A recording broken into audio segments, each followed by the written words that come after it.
previous article that was updated in 2014. Rappler maintains, however, that this was not a republication, but a mere correction of a typographical error. Resa's camp says they're ready to take this fight all the way up to the Supreme Court. Meanwhile, Wilfredo Keng insists that this guilty verdict is not an attack on press freedom, but rather proof that with great freedom comes great responsibility. Keng's camp explained that they even tried to reach out to Rappler to take down the article or to issue a clarification. His lawyers also denied that the administration had any involvement in this case. Paano magiging government orchestrated to? Bago pa sila napunta sa target ng government, nauna kami magreklamo. Nagkataon lang na may mga kaso din sila sa government. Meanwhile, ABS-CBN takes the hot seat again at the House of Representatives. To give us the latest on this, Ria Fernandez joins us live from the Batasang Pambansa. Ria, how's the hearing shaping up right now? Charles, the House Legislative Franchises and Good Government Committees continue to press ABS-CBN over its alleged constitutional violations. The joint panel tackled how the Lopez family was able to reacquire the network post-Marcos regime. Attorney Aresio Rendor Jr. of ABS-CBN insisted that the broadcast company was never sold. He said it was taken over by the government after former President Ferdinand Marcos declared martial law in 1972. ABS-CBN's return to the Lopezes began when Marcos was ousted, but the turnover was completed only during the Ramos administration. Rendor said the network was able to secure the nod of the Presidential Commission on Good Government, or PCGG, the Palace, and the Supreme Court for this. Cavite Representative P.D. Barzaga was the first to dissect the sequestration of ABS-CBN. The network's counsel, however, failed to answer some of his questions, prompting the House joint panels to invite former Senate President Juan Ponce Enrile to attend next hearing.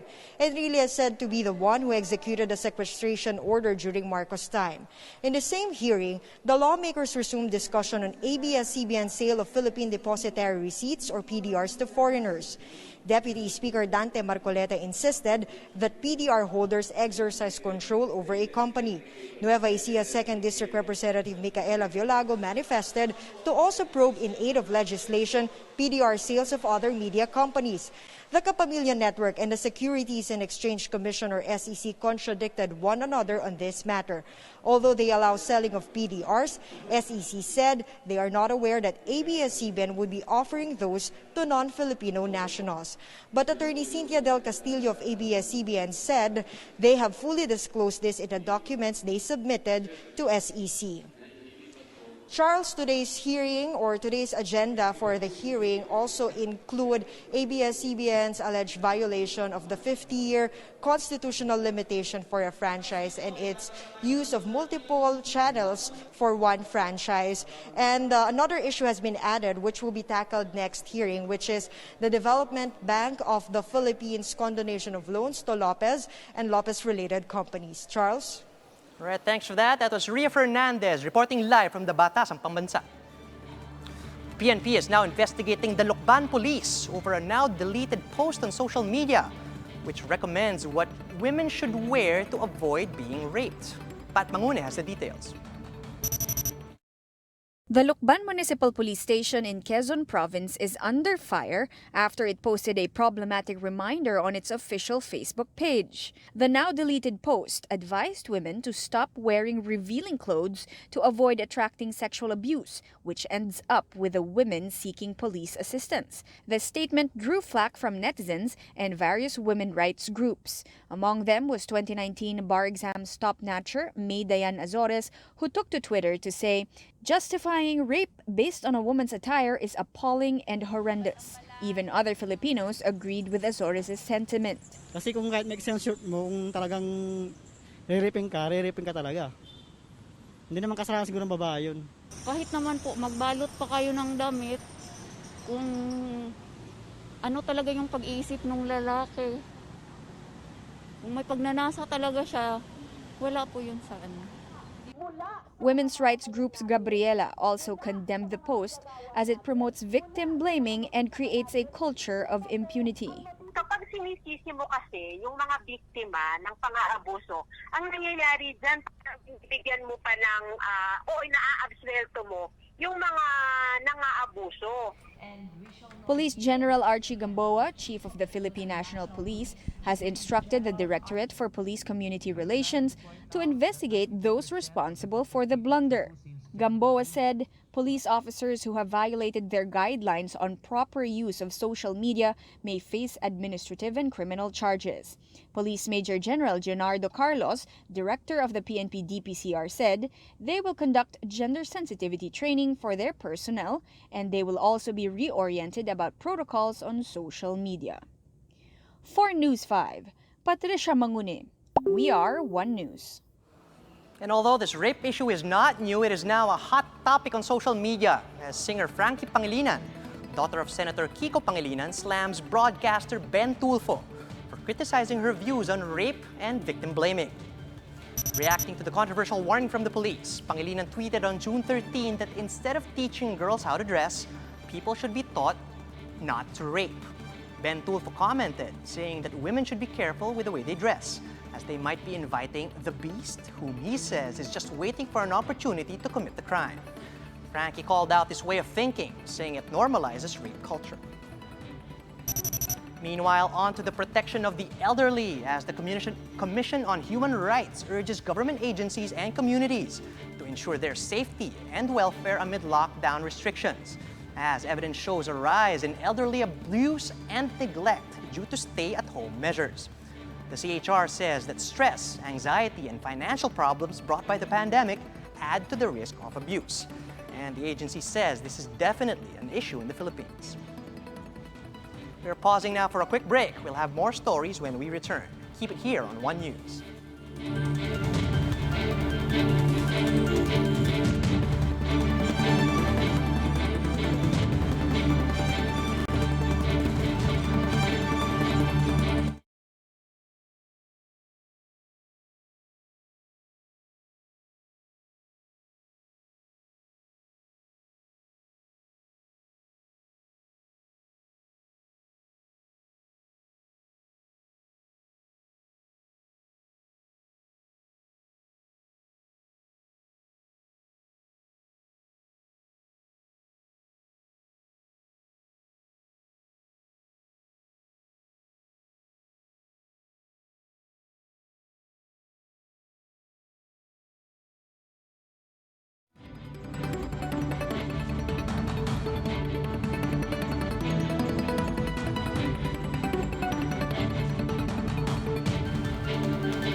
Still watching One News Now. I'm Charles Lejano.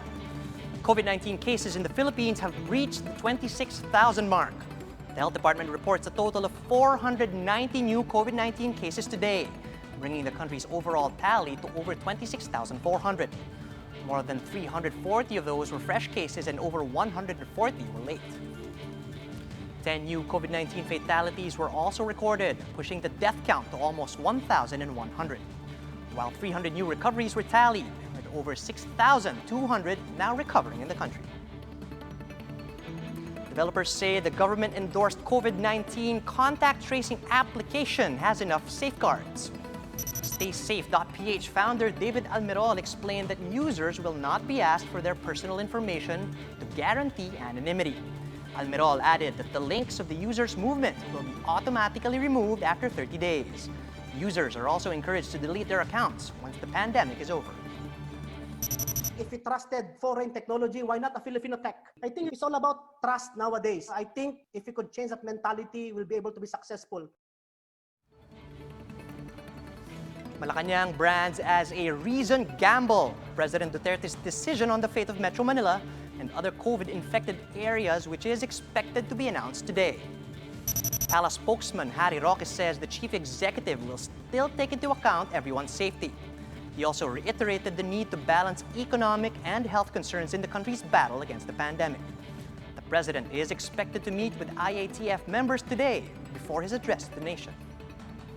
I said it was a reasoned gamble, no?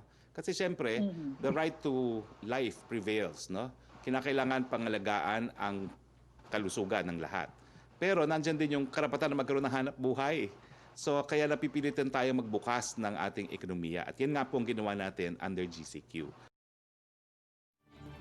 And on to some good news on this Monday. The tourism and hotel industry in Boracay is finally back in business, as the island is set to open its doors to tourists starting tomorrow.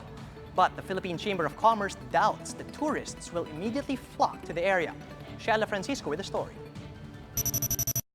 After nearly 3 months of closing its shores due to the pandemic, Boracay starting Tuesday will once again welcome tourists, but only those from Western Visayas. As such, hotels and other establishments are bracing for the island's reopening. To lure tourists, Paradise Garden Resort Hotel has already offered tourists promos and free upgrade in rooms. They've also upgraded safety protocols. A sanitation booth has been put up to sanitize guests and luggages. Markers are placed to promote physical distancing, while the staff is equipped with face shields and face masks. Sanitizing kits will also be given to guests, and a biohazard trash will be available to dump used face masks. However, only half of their 500 rooms will be available to tourists. Panay Island, there is 7.5 million residents here, no? Assuming you will get only the 10% of it, 10 to 20%, no? Malaking bagay pa rin yun. Willing naman po kami mag-open, provided step by step ang gagawin po natin, no? Just like the governor and the mayor develop a QR code na para at least ma-minimize ang pila ng sa both jetty port, no? The hotel secured certification to operate from the DOT after officials inspected the establishment before being allowed to open. But not all were able to secure a certification in time for their reopening tomorrow. Club 10 Boracay says they are working on securing the certification within the month, but they're already equipped with PPEs and sanitation kits needed by hotels. The management added they would also need more time to adjust to the new guideline. Yung retraining namin, yan ang pinaka-focus at din ang isang dahilan kung ba't hindi pa rin kami pwede mag-open. Kasi gusto ko maging natural sa mga staff yung mga gagawin nilang practice. The Philippine Chamber of Commerce and Industry in Boracay says establishments permitted to accept tourists in the island are less than 10 so far, so they doubt there will be a surge of tourists starting Tuesday. So before opening all establishments, the group is calling on the national government to use this time for a dry run to test the readiness of the island in handling tourists. We test muna among islanders, among our people, among the tricycle drivers, the boatmen, if we are already equipped and prepared on the ground, and we say, okay, we are ready to accept because among ourselves we are disciplined. The Malay local government, for its part, reminds tourists to observe safety protocols in the island. Aside from wearing face masks and physical distancing, they should also pre-book, have a health declaration, and pass through screening to allow entry. The LGU is now hoping that the gradual opening of the island will help them recover losses and jumpstart the local economy safely. Sheila Francisco, VR1 News. For more updates, be sure to follow News 5, Philippine Star, and Business World Online. You can also visit our website, onenews.ph, for more in-depth analysis. And you can catch One News on the Signal Play app. You just need to register for a free account at www.signalplay.com. And you can stream One News live anywhere, anytime. I'm Charles Lejano. We are One News.